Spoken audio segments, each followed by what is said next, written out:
किंवा प्रसाद म्हणून अशा पद्धतीने जर आपण कार्य केलं या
कुठे ना कुठे आपल्याला गरज आहे तूप किंवा घी ज्याला आपण अगदी शुद्ध आहे त्याला काढायचं असेल तरी जराशी उंगली किंवा आपण वापर करावा प्रयत्न करावा.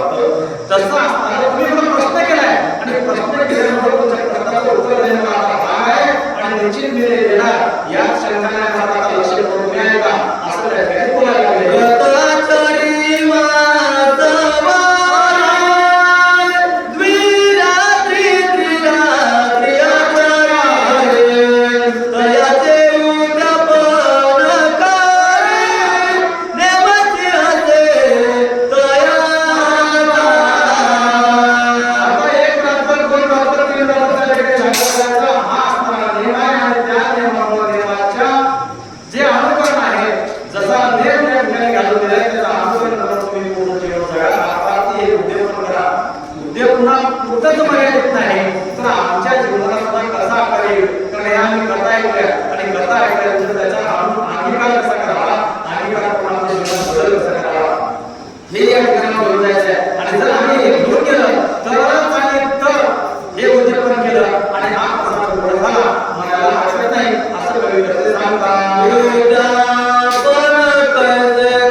भावे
सांगतात किंवा आणि त्या ठिकाणी उभ्या करू नये म्हणजे अगदी सजावट त्या ठिकाणी केली पाहिजे आणि ते जसं आम्रपाळी त्या ठिकाणी लावली पाहिजे तर अशाच पद्धतीने करत असताना आपल्याला त्या ठिकाणी मंगल वाद्य लावलं पाहिजे कसं श्रुती टाळ अशा पद्धतीचा वाद्य त्या ठिकाणी लावलं पाहिजे मंगल मंगळचा आता असताना ढोल ताशा नाहीये कारण आमच्या ह्या वाद्यामध्ये जो आनंद आहे तो आनंद कुठंच नाही अशा पद्धतीचं वाद्य त्या ठिकाणी वाजलं पाहिजे आणि त्या वाद्याच्या निनादामध्ये आमचं मात्र चिंतन झालं पाहिजे असा उपदेश त्या ठिकाणी करतात काळीचे रंग माळा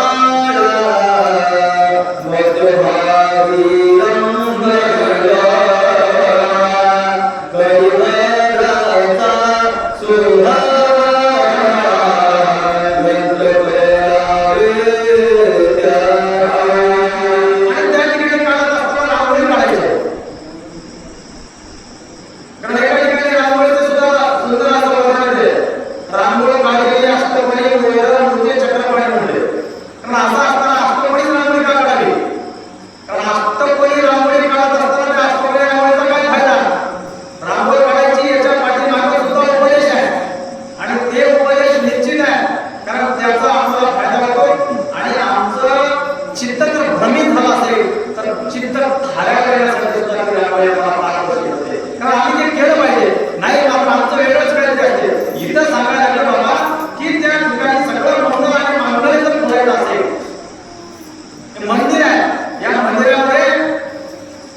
गाडीचा मोड न करता जर आम्हाला भरभराट जर न्यायचं असेल जायचं असेल तर आमच्या चित्रपटावर सगळे शेड्यूल विश्वास आहे त्या ठिकाणी साफ करायचे आणि केवळ एक नाव आम्ही कृपाचे नाम अशा पद्धतीचा आमचा भाव त्या ठिकाणी जमवला पाहिजे आणि हा भावनाबरोबर आम्ही त्या ठिकाणी चौर मांडला तर निश्चित आणि निश्चित भगवंताची प्राप्ती किंवा भगवान परमात्माच्या ठिकाणी विराजमान होईल या शंका नाही असं सांगायला लागेल.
नारायण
असतील ते टाका, मात्र ते सुशोभित दिसलं पाहिजे भगवानाचा. आणि तर आमचं मन तिकडे लागणार आहे. अगोचर रूप असलेलं आम्ही आवड हे रूप बोलले समोर पाहता रोचे स्वभाव अशी आमची अवस्था व्हावी लागते. म्हणून त्या रूपात आम्हाला बघायचं आहे. भगवान परमात्मा इतर कुठं आहे की आणि नाही विचार केला तर नाही. म्हणून मला सांगायचं आहे की आपलं लक्ष तिथे केंद्रित झालं पाहिजे. असं सुंदर असं रूप त्या ठिकाणी दिसलं पाहिजे. तसा असताना भगवंताचा सजला पाहिजे. मग तो शिव असेल, तो विष्णू असेल, तो ब्रह्मा असेल, ती आई अंबा असेल, जगदंबा असेल, कोणी असेल, त्यांना कळलं तुमचं ज्यांच्यावर भाव आहे त्यांना अशा पद्धतीने सजवा. आणि सजवल्याच्या नंतर निश्चितपणे तुम्हाला ते भगवंत प्राप्त होणार आहे. आणि दक्षिण दिशेला असणारं निरंजनी पेटवा अशा पद्धतीने सांगताय. मग आमच्या त्या व्यासपीठाची किंवा भगवान परमात्मा आमच्या ठिकाणी विराजमान करू, त्याच्या उद्या दक्षिण दिशा कुठे आहे त्या पद्धतीने निरंजनी लावा. आणि लावल्याच्या नंतर काय करा, समारोपाच्या ठिकाणी आरती असणारे ते काय आरती त्या ठिकाणी करा. अशा पद्धतीच्या सूचना त्या ठिकाणी कोण नारायण लक्ष्मीला द्यायला लागले.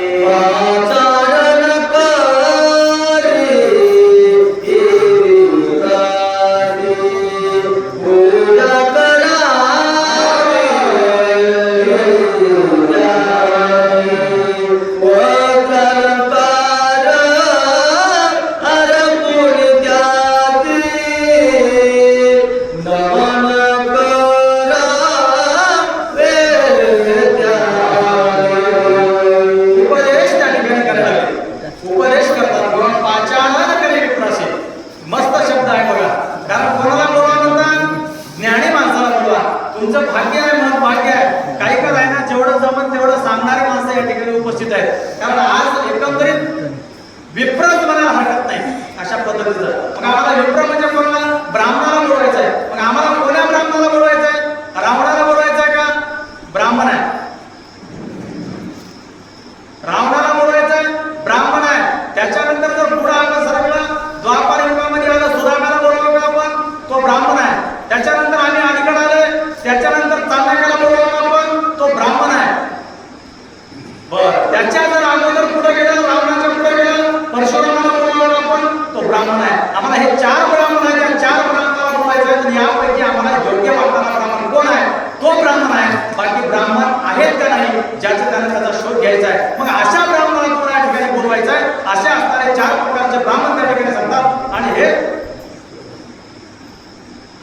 अशा पद्धतीने सांगतात. बाबा किती सुंदर प्रमाण आहे. यातील मुळे माझ्या गेले हर पुणे श्रीरंगा वाचणे नेमक आहे. कारण भगवान परमात्म्यापासून दुसरं काही नाही असा असणारा तो ब्राह्मण. बाकी इतरत्र सगळं पाखंडी आहे असा असणारा भाव होतो. अर्थात तुम्हाला 4 ब्राह्मणांना सांगतो. कारण तो रावण असणारा, तो परशुराम असणारा, अहम ब्रह्मास्मी असणारा आहे. म्हणून मी क्षत्रिय पृथ्वी केली असा असणारा गर्व त्या ठिकाणी चढलेला आहे. म्हणून त्या ब्राह्मणाला मी बोलवाव का? माझ्याकडे तत्वज्ञानाचा साठा आहे म्हणून मी सार्वभौम सत्ता माझी आहे म्हणणाऱ्या त्या रावणासारख्या ब्राह्मणाला बोलवतो का? कारण जगाला सगळं हिंदू संस्कृती आम्ही या, कारण आमच्या संस्कृतीमध्ये जे काही आहे ती संस्कृती जिवंत राहिली पाहिजे. आणि ह्या संस्कृतीचा वसा आमच्या सगळ्यांना मिळाला पाहिजे. आणि ते जशा तसा मिळाला पाहिजे अशा म्हणणाऱ्या चाणक्याला आम्ही बोलवतो का? अर्थार्थी मी भगवंताच्या सखा असून सुद्धा मी गरीबच आहे, मात्र भगवंत माझ्यासोबत आहे म्हणून मोठेपणा न दाखवणारा ब्राह्मणाला बोलवतो का? हाही त्या ठिकाणी उपदेश आहे. म्हणून अशा असणाऱ्या ब्राह्मणाला आम्हाला बोलवायचं आहे. आणि आल्याच्या नंतर त्या ब्राह्मणाला आम्हाला दान त्या ठिकाणी करायचं आहे, त्यांना त्या ठिकाणी जेवू घालायचं आहे. अशा पद्धतीचा विचार त्या ठिकाणी करतात. आणि अगदी सगळं केल्याच्या नंतर काय करा? वस्त्र अलंकार करा. म्हणजे वस्त्रच करावं असं आहे का? नाही, जेवढं जमल तेवढं, कारण तुमची शक्ती तेवढी आहे. कारण काय माझा मनसेंद्रिय वा उद्या मानवा परवे सदा समाप्तम करोमी यदतम सकलम नारायणाय समर्पयामि. आता काय न वाचलेलं म्हणा असं ज्याच्या श्रीमंती आहे, मनाची श्रीमंती आहे तर म्हणा आपण करा. कायमध्ये तुम्ही तंदुरुस्त आहात तर भगवान परमात्म्याच्या कामामध्ये तुम्ही श्रमदान करा, आहे की नाही? अशा पद्धतीने जसं जमल. वाचा तुमची जर चांगली असेल, वाचेमध्ये गोडवा असेल तर मंजूळ गाता आलं तर भगवंताचं नाम का. कारण इतरत्र कोठाळ्या करत बसू नका जवळ, कारण त्याची काही गरज नाही किंवा त्याच्यामुळे तुमचं हित होणार नाही. काय वाचा मन शरीर वा बुद्ध्यात मातामा प्रकृतीच्या ठिकाणी असणारी जी बुद्धी आहे त्या बुद्धी असणारी सुद्धा त्या भगवान परमात्म्याच्या चित्तामध्ये एकरूप करा. आणि ते बुद्धी असणारी भगवंताच्या चित्ताच्या वेळेला होईल त्यावेळेला मन आमचं जे नाकात वाला भरल्यासारखं पळते की नाही. बुद्धीला जर आवड पडला तर मन आपोआप त्याच्या भोवताला पडते. आणि जर आमची बुद्धी मनाच्या पाठीमागे लागली तर त्याच ब्राह्मणाचा राम होतो, त्याच ब्राह्मणाचा राम होतो, त्याच ब्राह्मणाचा कोण चाणक्य होतो, त्याच ब्राह्मणाचा सुदामा होतो आणि त्याच ब्राह्मणाचा परशुराम होतो. म्हणून आम्हाला अशा ब्राह्मणाला त्या ठिकाणी जीव घालायचा आहे असं अगदी अगदी अगदी गोड गोड त्या ठिकाणी सांगतात.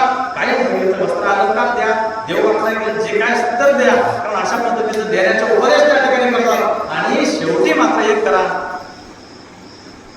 त्या ठिकाणी तुम्ही असणारे नम्र व्हा. तुम्ही बोलवले, तुम्ही घरी त्यांना बोलवले, त्याचा आदरातिथ्य करा आणि आदरातिथ्य करून त्या ठिकाणी नम्र व्हा आणि नमन करा.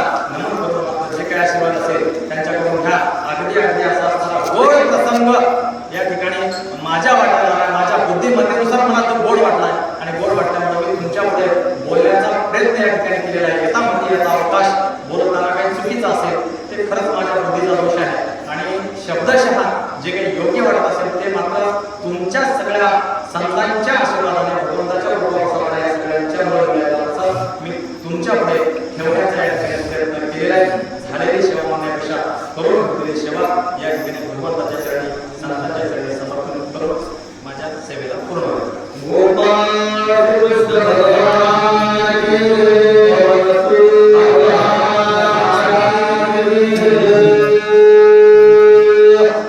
सांगा